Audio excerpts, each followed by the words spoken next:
starting this. I hate it. It's awkward. Just play the intro.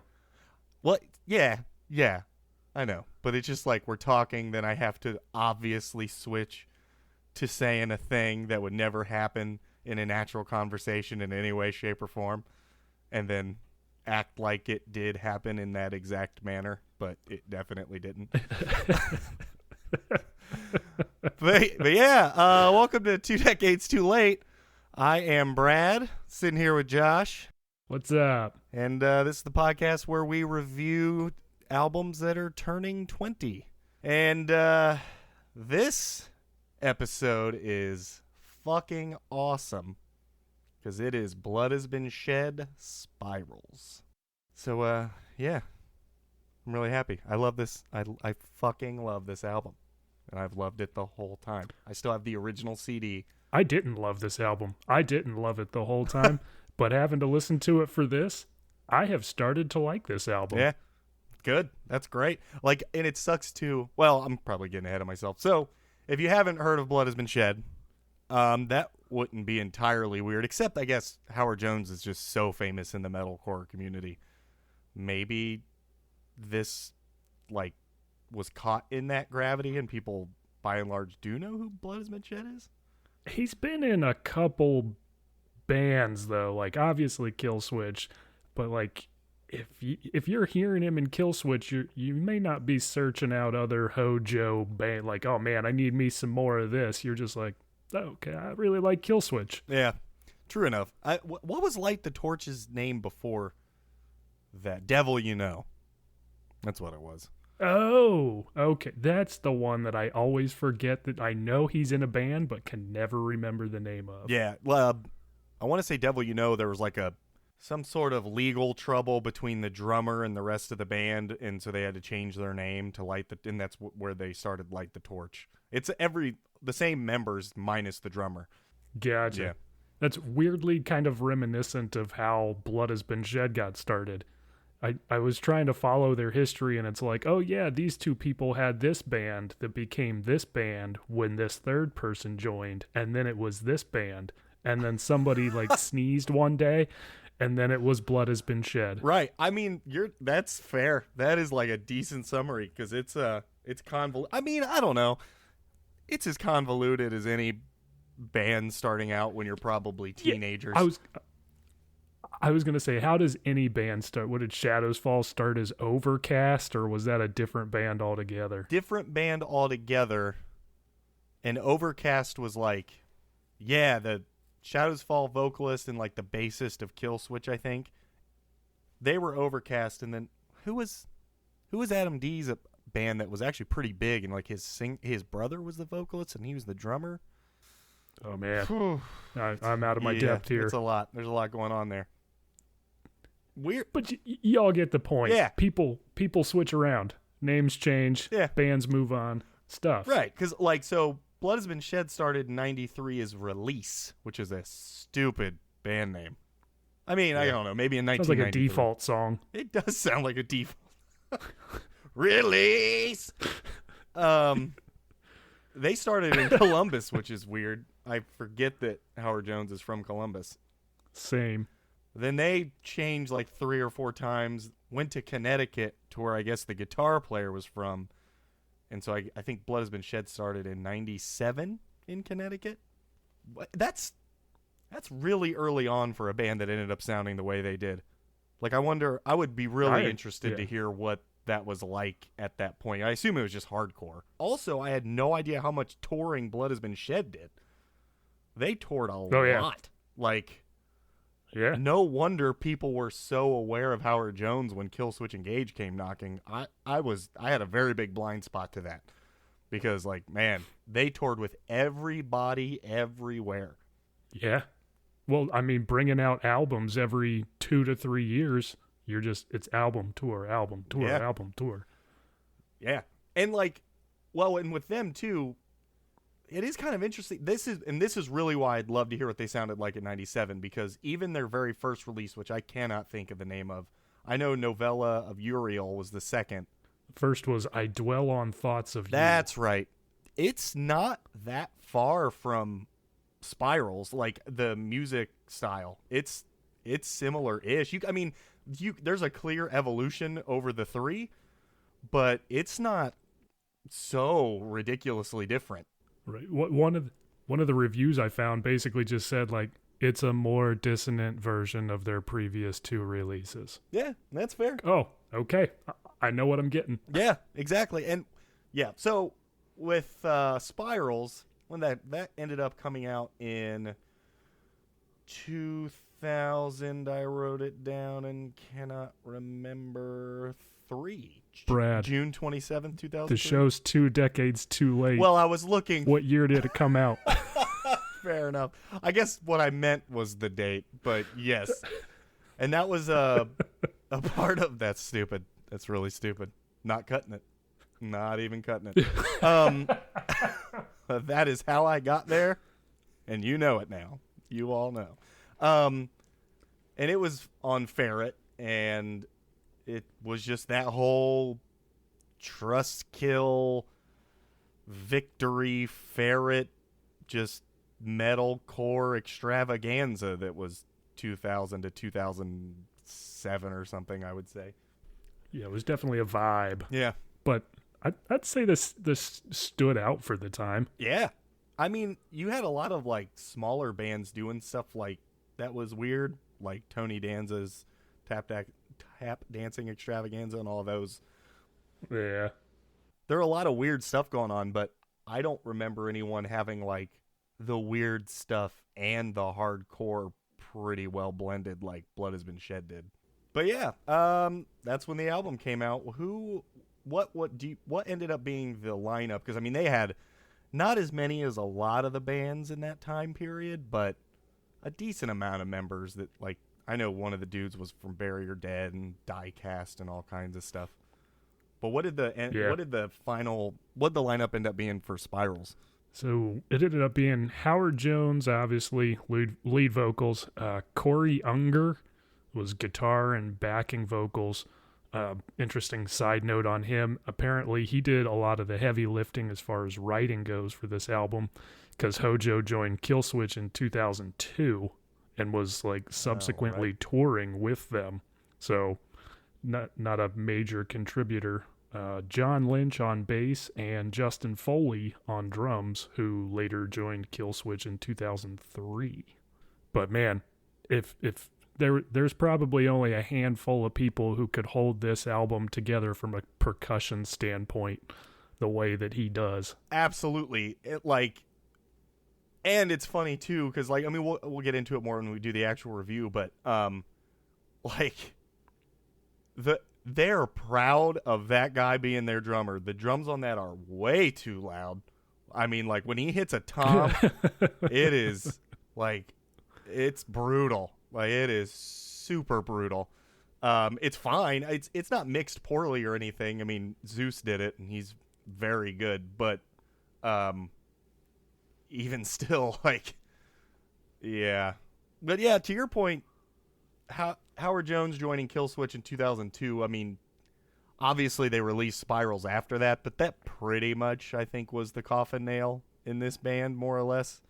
Because it seems like everything they even tried to do was canceled, and even, like, releasing the album in other countries ended up being screwed up because the countries were like, yeah, sure, we'll accept distribution over here, but you have to come play a show. And it's like, right, nah, we're going to cancel that because Howard Jones has better things to do, which he did. I mean, I don't blame him. And then they played their last show in 2005. And I don't know, is that the DVD? I think that is. The New England Metal and Hardcore Festival, the one that or was that 2003, the one that we watched all the time? I would guess 2005, honestly. Yeah. No, that was 2003. Okay. So weird. Right. That means I just assumed, it's kind of funny. I mean, I guess good for him playing any shows with Blood Has Been Shed after joining a band as big as Killswitch Engage was. Like, especially at the time when they were just blowing the fuck up all over the place. Right. So I'm surprised he did anything. But yeah, that was pretty much it. 2005. They never technically broke up, quote unquote. But right. I mean, so what about the album? What about let's the dive album? on in. Awesome. Yeah. I mean, at this point, you're going to have to figure out a way to do that every time. Which I don't know how. That won't be No, hard. probably not. Yeah. You're probably right. So, I mentioned before, I didn't care for this album very much when I first heard it, Right. and like listening to it, it's kind of grown on me.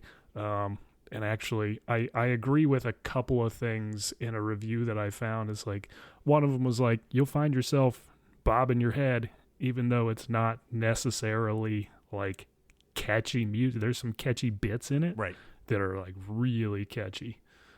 And then like I love this line from this. If Meshuggah's brand of technical / math fused / metal / whatever is your thing, or you just want to hear something a little challenging, or you just want to hear something that's a bit different from most of the bands currently flooding the metal / hardcore scene, then this one should be on your list. Nice. That's well said, because Yeah. that's dead on. Like, It's dead that on. is absolutely accurate. It just doesn't sound a whole lot like anything else, which is very rare. Especially, and again, let's make sure we don't say metalcore. I don't fucking get this. Like, they had to say metal / hardcore. There's literally a genre called yeah. metalcore. You don't have to write that out. No one cares. And if you do, and I just be very clear, if you do, fuck you. I hate your face. So, because Now recall, it doesn't matter. It was written in 2003 when you couldn't put those two words together without basically spitting in somebody's grandma's face. Yeah, God, it's so stupid. It's such a perfect. Yeah. I'm gonna do this every time until we do like one of our Yeah. one-off, like brand new, like reviews or whatever. Oh, yeah. Where I can't. No, I'll figure out a way to be mad about it. There you I'll go. find a way. There you go. Yeah. But album overall, man, it is challenging to listen to. Like you can get some definite fatigue. On my first run through the song, "You Ought To" or whatever. Yeah. I thought it was going to be like a nice little break from the rest of it, but then you throw in Beatnik and you throw in Weeping Willow, Beatnik just being uncomfortable to listen to. Yeah. But this whole album really belongs on my uncomfortable playlist with I Sleep Just Fine by He Is Legend. Oh yeah. The way it fades out at the end, it just Yeah, it's gross. It's got the whole album's got like a Saw movie feel vibe. It does. To it. Yeah. I mean, it absolutely does. And man, the "You Ought To." I assume it's it's interesting there. And actually, I if you go back to Novella of Uriel, there's a song. En Sabah Nur, the real name of Apocalypse, like the Marvel character.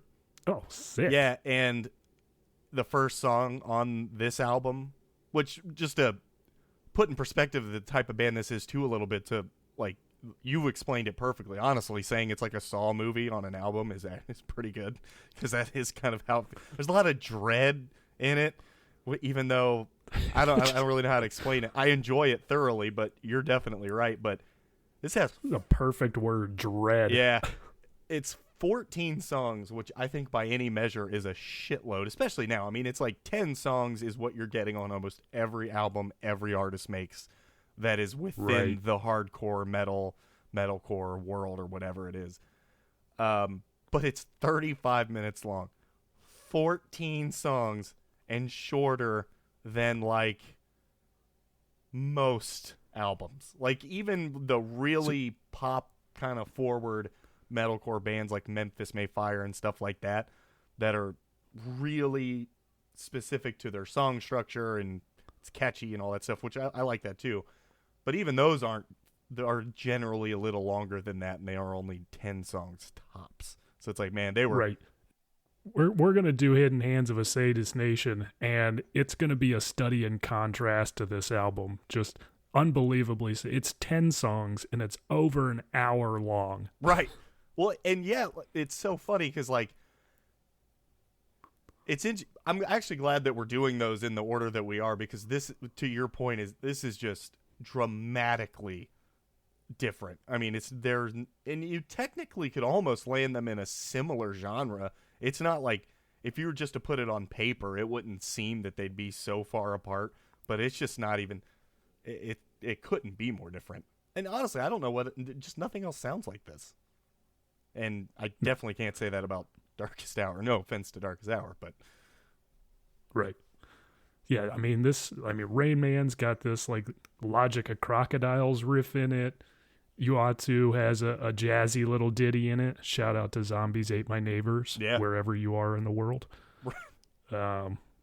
Beginner's Luck has Digging My Nails Into My Butt. It's all just like there's some catchy bits in here. Yeah, no, and like when it's that's what's so cool about the parts that aren't overwhelming because they hit so hard. Like the very end of Greetings from the Gallows, it's like I would call it a breakdown, just for a lack of a better term. I don't know if traditionally it falls into that, but in the context of this album, it certainly does. I mean, it's so fucking sick. Like, it hits so hard because the song is crazy. And then the end isn't. It's just this heavy as fuck breakdown that is so good. And it's cool because when you're just sitting there trying to digest the complexity of this album, when you do get to the part like Beginner's Luck, like the chorus that is so catchy and so good, it stands out so much because everything happening around it is crazy. So it makes it so much more impactful. Also, and on a first listen, like, you'll get overwhelmed. There's more chugging on this CD than a Buckeyes tailgate. But oh my God, once you can get through that, Ugh. Anyway, yeah, go ahead. You derailed my brain something fierce on that. Whew. Oh, man. Fantastic. Nailed it. But once you can dig through all that, yeah. I mean, I would say that there's it's all killer, no filler. I mean, even Beatnik, which, like I said, I do not like to listen to. Mm-mm.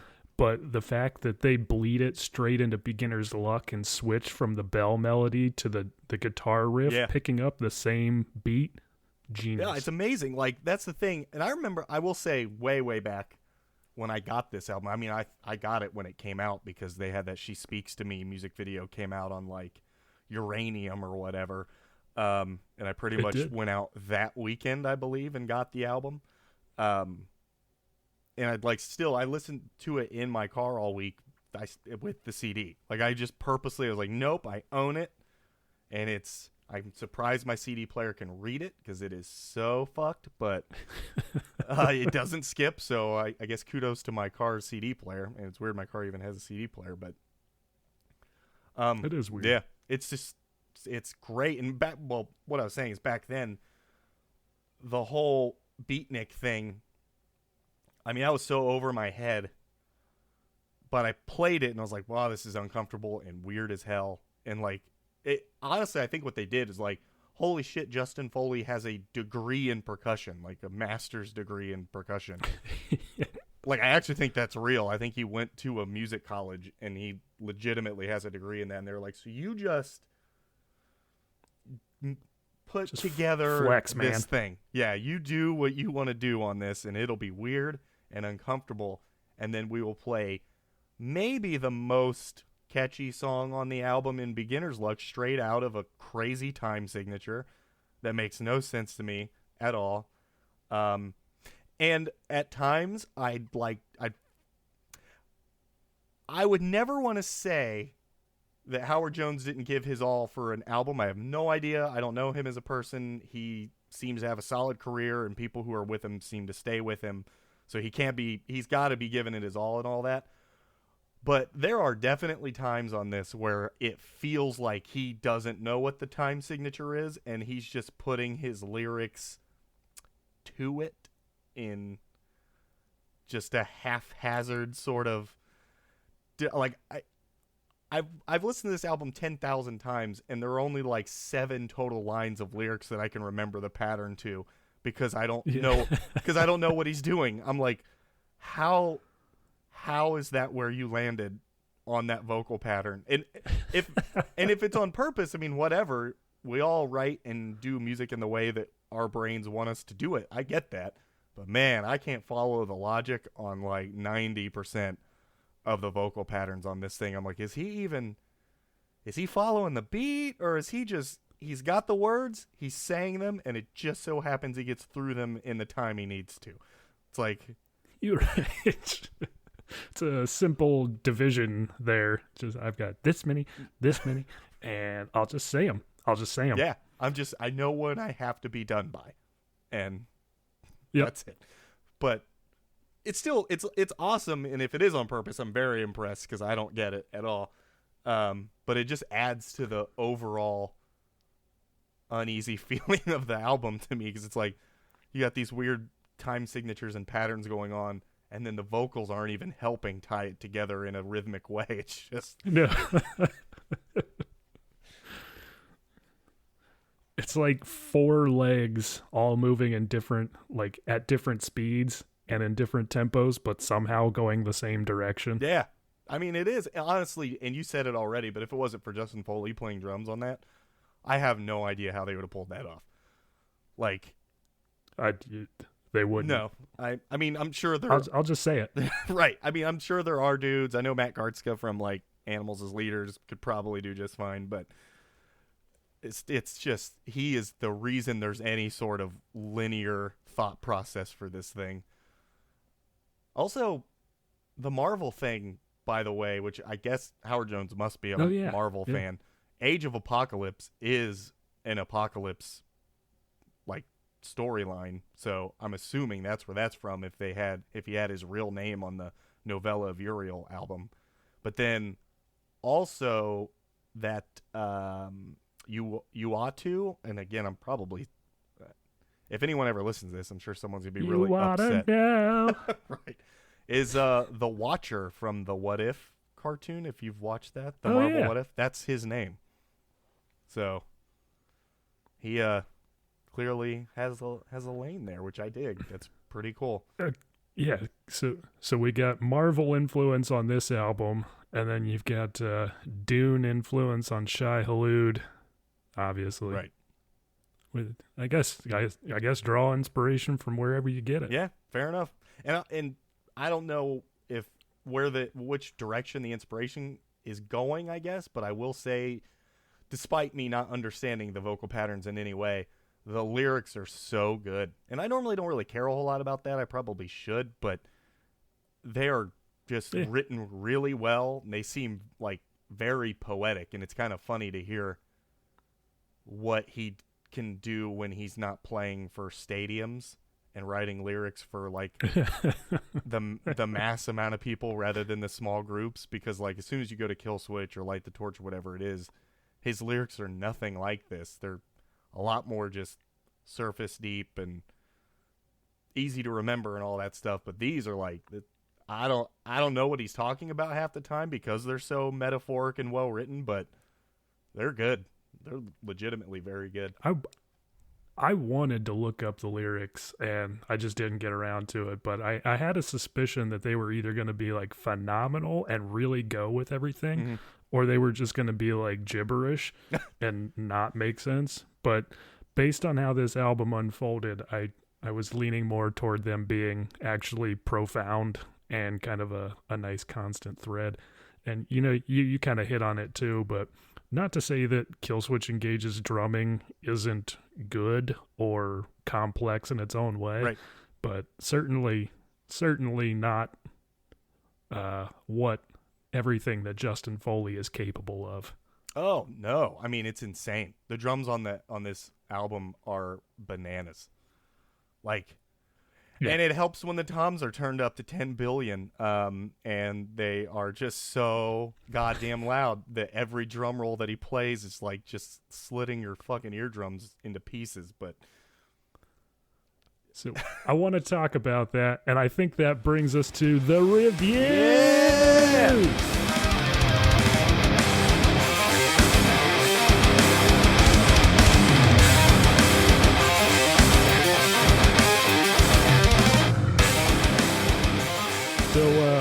let's dive right into the production, both for its time and how it holds up today. One through five. What do you got, Brad? So this album's gonna be tough for me on all of this, I think, because it holds such a special place. It was just it made me realize how interesting by and large not interesting genre of music could be at the time, where I was like, man, this still If only what is it?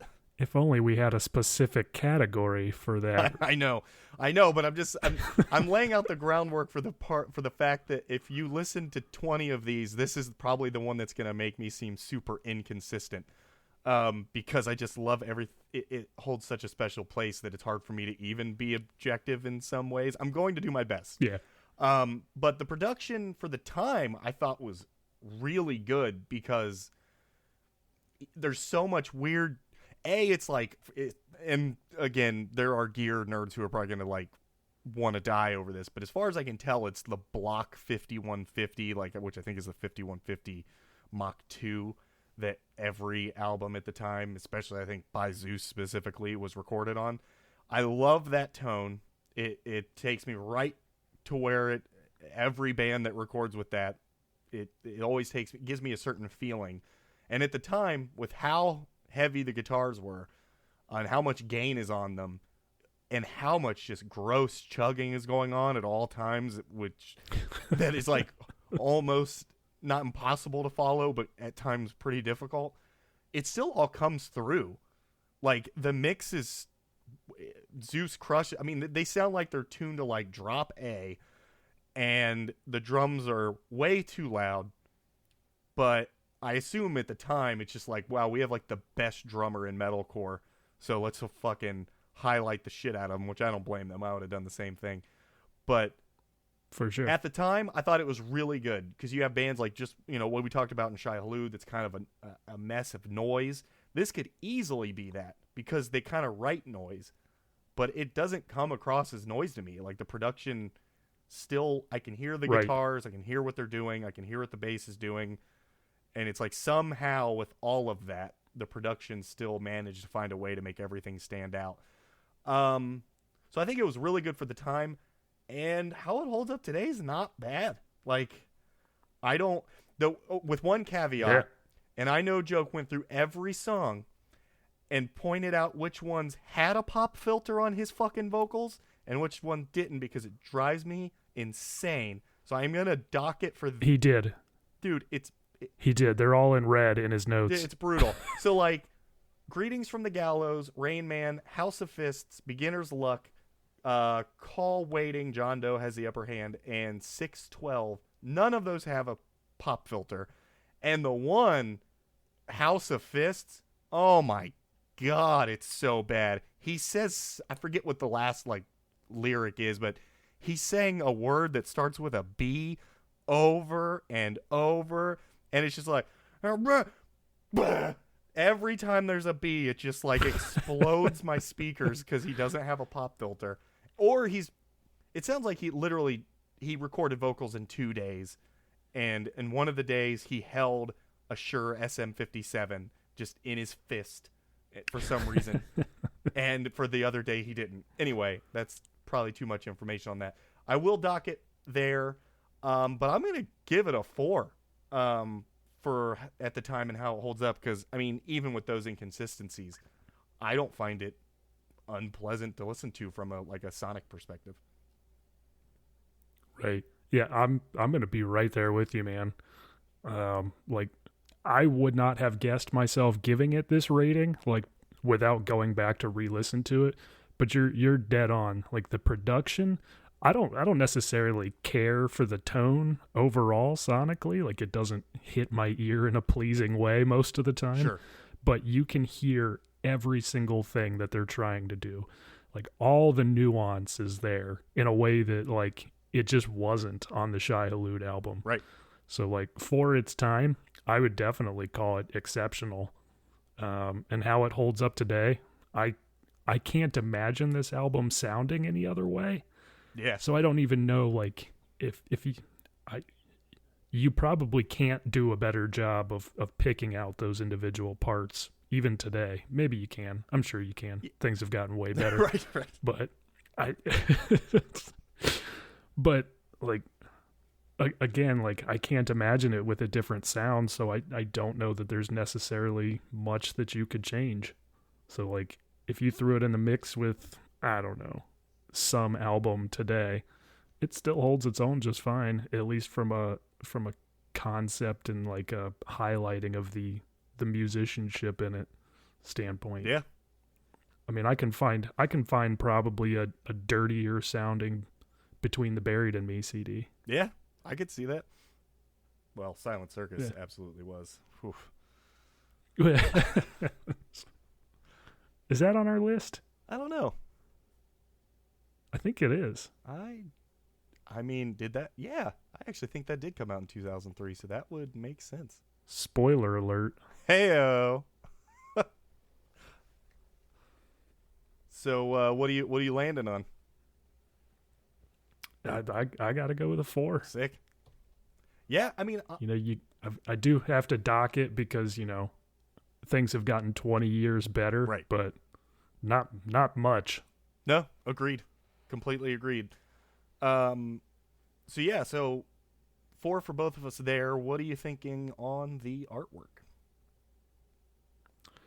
Artwork, I gotta go a 4 also. I mean, it's a marked difference from like a This Darkened Heart or even the Shai Hulud album. Like it's not kind of the time, but it so perfectly summarizes, I think, the visual that the album places in my head. And then they tie it in with that 6/12. Check inputs 6 through 12. And then it's got like the inputs in the neck and the brain. Like it's well thought out. It's cohesive. No, I totally agree. And what helps too is like the first page of the book was not the cover. It was like a thing that added a texture to the cover art, which I know that's not necessarily probably right. Part of what I'm going in. I'm not going to add that to anything, but just really cool call out. If you ever actually saw this booklet, it was so sick. I don't know how often this is going to happen specifically with the artwork because, I mean, do whatever you want with your artwork, I guess. Like, I didn't like the Shai Hulud artwork that much, but I didn't hate it. It was fine. Right. I'm giving the artwork for this a 5. I can't think sick of artwork like an album cover that's so perfectly, and you kind of already said it, but it's so immediately, without you even knowing it yet, if you haven't heard it, represents what you're about to listen to. I can't explain why, but the amount of unsettling, like, I feel the dread from the cover almost, like in some strange way, and it just. So yeah, I may not give anything a 5 ever again, which I probably will. So that's probably not true, but but I knew as soon as we even mentioned that this album was going to be a part of this, that was the first thing that came to mind because I hadn't listened to it in a little while. But I immediately could remember what the album artwork was, like, because it's so odd, but perfectly the amount of odd that it seems like it should be. So yeah, 5 for me on that one. It is. The dread and the expression on the face is just that unsettling. Yeah. No, I totally agree. So all right, man, look at this one. I'm so happy about this album. I just can't even. I love it so much. So jump into it. What 1 through 5, the impact that it had on you at the time. I like how I just said. See, I purposely don't try to think of these before we talk because I kind of want it to be spontaneous in the conversation. So I love that I just said that I may never give anything a number 5 again, but I'm gonna give it a 5. Yeah. This is me being remarkably inconsistent immediately, but it's a 5. I mean, it blew my fucking mind at the time. Like, it's got some real hardcore feel at times, and I don't even know how, because otherwise it's a fucking like train wreck, like that is kept on the rails by Justin Foley. Yeah. But it blew my mind. It blew my mind. Again, we talked about the production at the time was so. I mean, it holds up now, but it was amazing at the time. Stupid fucking pop sounds notwithstanding, but it blew my mind. It really did. And I just couldn't believe that I could hear elements of everything that I was into at the time put together in a way that were nothing like any of those individual elements on their own. And I was just like, Right. man, I don't know how they did this, but it like gave me hope as a musician and a songwriter. Like, being unique is still possible, because at the time no one was. Right. Everyone heard Killswitch Engage, Alive or Just Breathing, and was like, yep, we're gonna scream on the verse and we're gonna sing on the chorus. Hit it. You better play nothing but the minor do scale. Yes.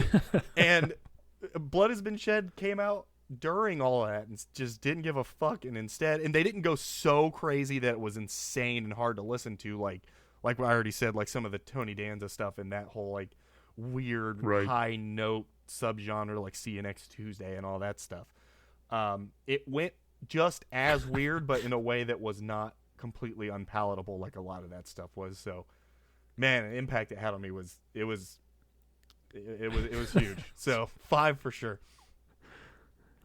I've been sitting over here like thinking of an analogy for what you're describing, and it's like if somebody gave you chicken, lettuce, tomato, and croutons, and like all you had ever seen was a salad. Yeah. But these guys managed to take all that and made it a chicken sandwich. Right. Instead of like, but then you got the tap dance extravaganza, and that's like you put it all in a blender. Like it doesn't come out good. Right. No, that's a super good The chicken call. sandwich is it's still palatable and delicious. Yeah. Just in a different way than what you're used to. Yeah. No, that's perfect. So I guess yeah. Here we go. Here we go. The big old poop on the high marks. I'm assuming The big old poop.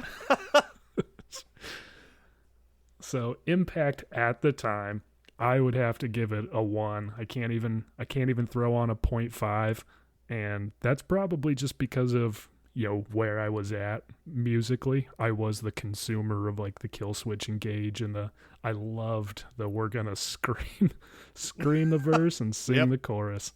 Give me as much of that as you can. But like it wasn't until later that I would start like actually listening to an album multiple times, trying to digest it.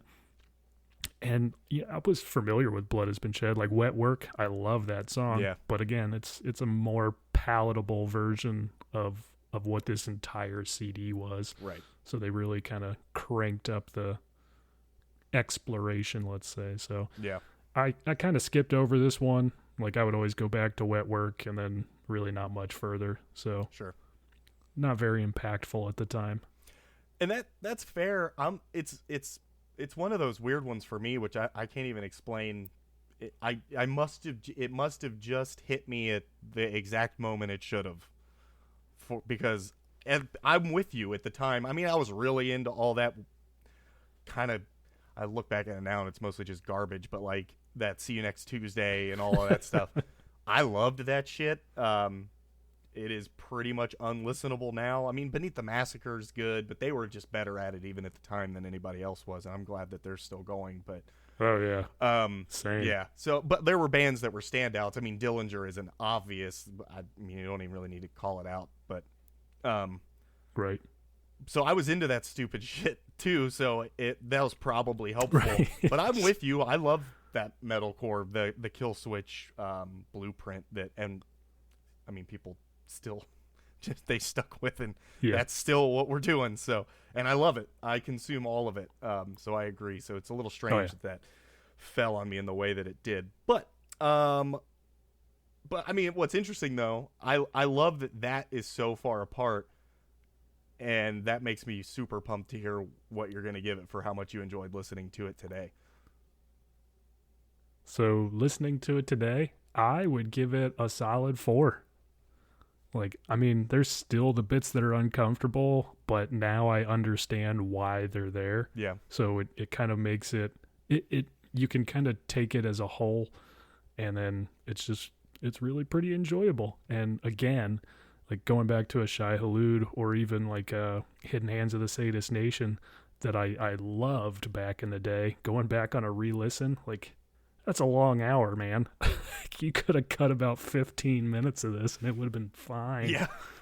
This, it's like everything in there is intentional and it's meant to be like consumed that way. So as an album, yeah, I kind of have a better appreciation for it and really enjoyed it. Yeah. No, fair enough. And you're right. The intentional thing that's a great point by you, because it does. I mean, it's weird for an album to be 14 songs long to begin with. It's weird for an album to have that many songs and be 35 minutes long and be that short. But like, I don't always love the bands that make a bunch of 1 to 2 minute long songs, but I mean, it's whatever. Grindcore, right. Basically that's their entire genre pretty much, but it's all so on purpose, and I don't know if you could take anything out of it and it would be the same. I'm trying not to I'm clearly fanboying out over this so far really hard because I'm giving it 2 5s already. Give it a third 5. Yeah, I'm gonna. As soon as, I mean, this is the only album out of all the albums that we've talked about that we're gonna, get at this year. That I've been peppering this one in the whole time. So we started, and I was listening to the ones we were gonna do first, but just knowing that this was on there, every single time I'd be done getting through one of the albums that I know we're gonna do, I would just go straight to this. So I probably listened to this album like 35 times in the last like 3 months, because it's just I love it. I love it, and it's funny because if you said you hated it, I wouldn't even like be able to argue with you, because it is so uneasy and it's so difficult to listen to at times. But I love it. I love every second of it, and yeah, this is gonna set a bar I am not gonna hit probably on anything. I mean, I'll say that, but I've already contradicted myself in this very situation. So, but yeah, I'm gonna give it a 5. So, I mean, damn. Yeah. So, still pretty high for. I'm pumped that you like. I mean, I was expressing my love to you about this album from the get go as soon as we put like the list together and everything. So I'm pumped that knowing how you felt about it initially and how you ended up feeling about it is really cool. So the fact that you landed... Yeah, what do we got? 4 categories? I expected to give it a solid 4. Right, exactly. And that's... out of 20. Yeah, I expected the same. And I totally got it. I wasn't even like... It wasn't one of those things where I was like, how in the fuck does anyone... Like, no, I get it. It's a weird like island of music where not a whole lot of other things live there. It's just its own strange thing. But for you to end up at a 13, and of course me to end up on a 19, which is Jesus. Could you tell I was having a hard time being objective on this album? But that's not what we're here for. No.